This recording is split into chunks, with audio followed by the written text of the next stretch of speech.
If you want to learn how to flip and invest in sports cards, it's critical that you understand how to navigate eBay so you know what key features you're looking for in a card. So today I'm going to take you with me and I'll show you how. Be strong. I'm going to search for a Jason Tatum rookie card right now. Okay, so I'll just take you through this process. If I just type in Jason Tatum rookie card, I'm going to get a variety of cards. Some graded, some not graded, no clear distinction on the card. And you'll also notice right now it's going to pull up a lot of these auctions, which means, you know, they're not for sale at the moment. I'd have to bid on the card, but I am ready to go. I want to get this card, so I'm going to switch it to a buy it now. And then I like to switch this to newly listed because I want to be the first one or one of the first people to grab this card.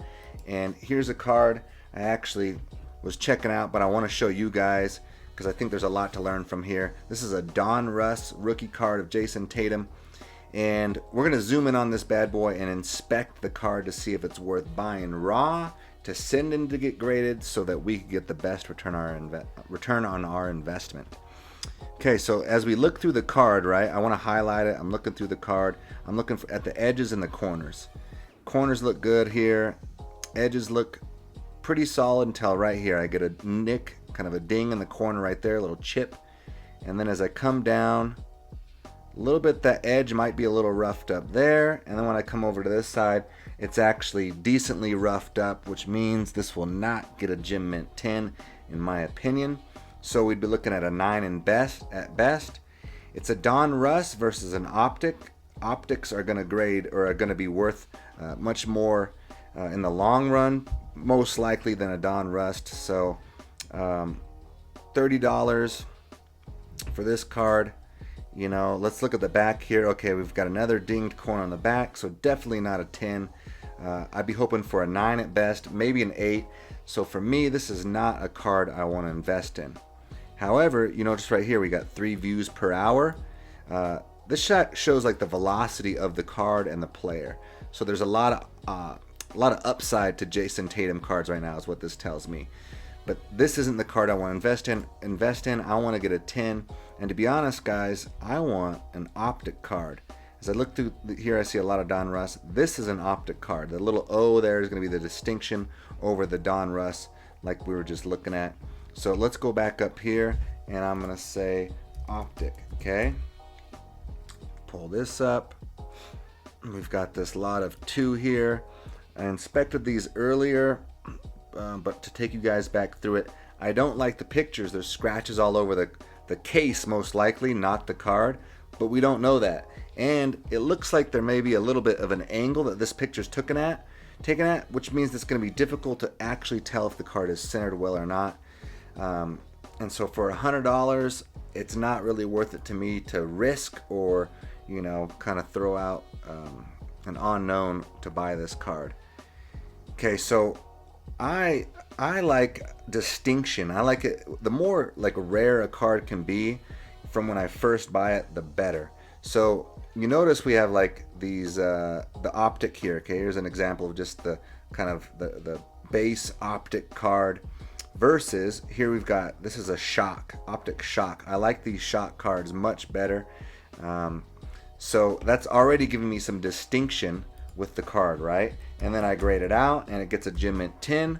Now I've got even more distinction, which creates, you know, decreases the supply, which therefore is going to increase the demand over time because people want limited options. So that's what I'm looking for. I'm narrowing this down already. I've got Jason Tatum Optic Shock rookie card. I'm getting more specific here.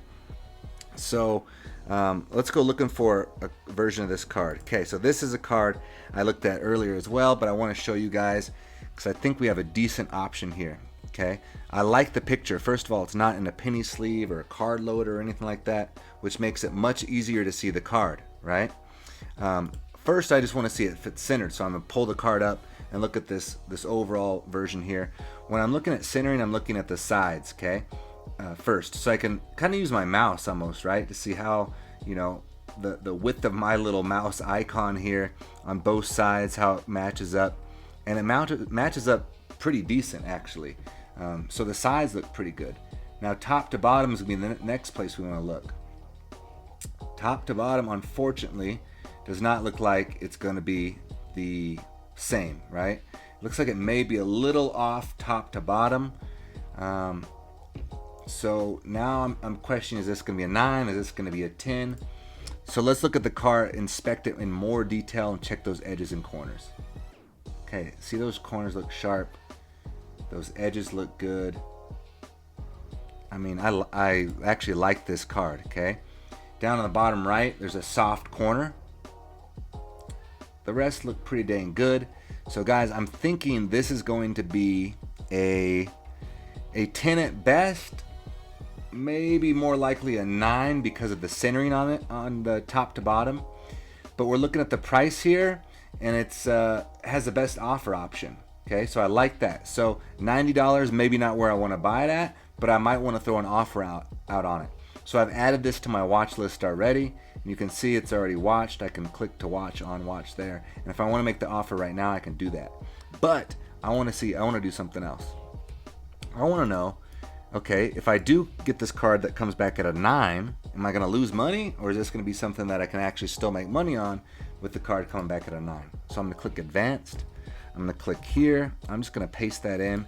And I'm going to add the PSA 9 to the end of it here. I'm going to click sold listings. Okay, so I clicked on the advanced icon, pasted the name in there because it was actually written exactly how it should be.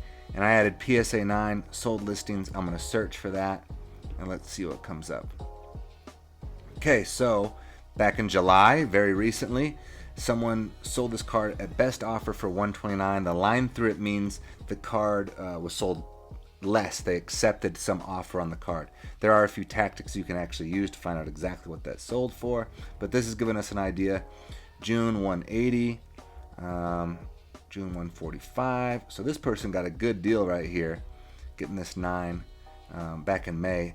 I actually picked Jason Tatum so you guys could see how much his cards have grown, you know, over time. Let's see what else we got here.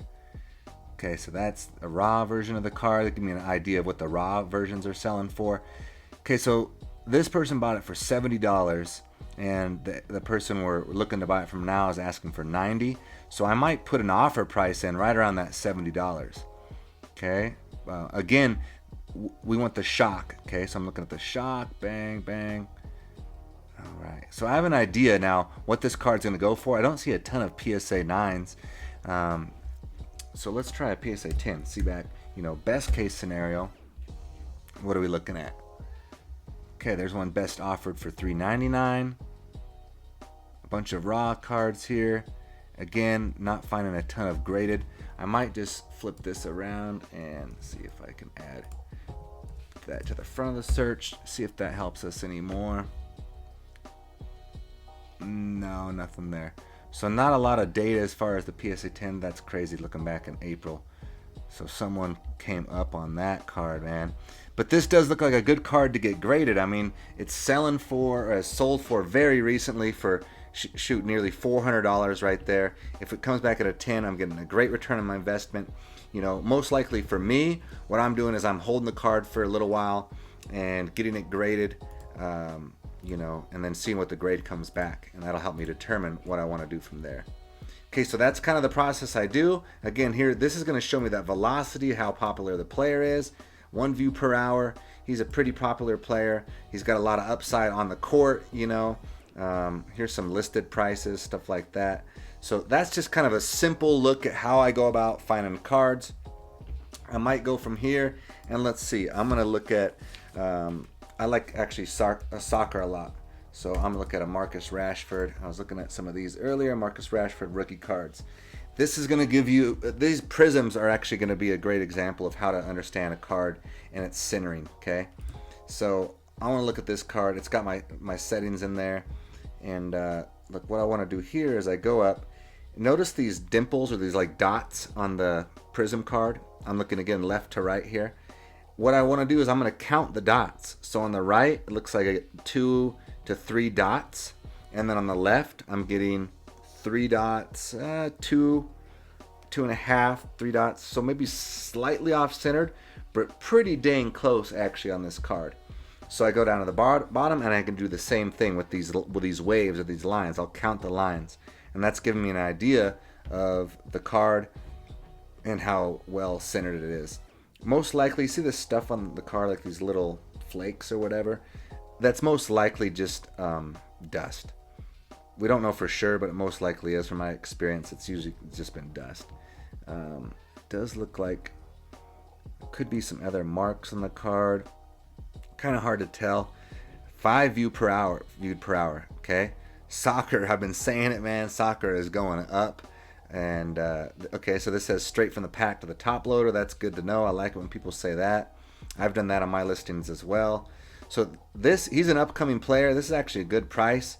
This is what kind of the market sees, these 2018, 2014 World Cup Prism cards for these key players traditionally are looking like they're going to be their rookie cards, even though there's some other options like select and whatnot.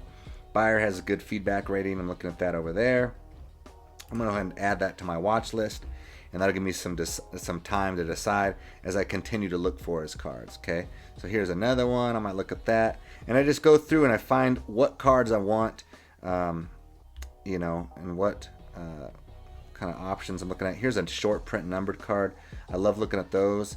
Okay, $250 for that. So now, I mean, here's a good example, right? Like $250, that's a big investment. Could potentially get a big return, but I can already tell, looking at the card from here, that it's not centered right. So if I'm spending $250, like, okay, just look at the thickness over there compared to the right side. Let's pull up the card. You guys tell me what you think. Which side? Look at the top here is a good example. Okay, which side is thicker? You can tell that left side looks much thicker, doesn't it? So I mean, this card might come back at a 9, something like that. It looks like an overall good quality card, but I don't want to spend $250 on this and have it come back a 9. I want it to come back a 10 if I'm doing that. You know, that's kind of my thought process there. So I would just continue looking here. All kinds of different card options. Okay, new era card. Those are good cards as well, but I'd prefer to get this one right below it here. This like base rookie card is more what I'm looking for. So 4 available. See, that always scares me because I don't know which card you're sending me. Are you sending me this one I see on the screen, or are you sending me some card that's going to be off-centered or whatnot?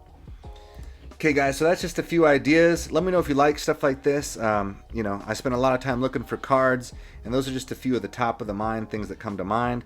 Again, I like to go for the, you know, buy it now.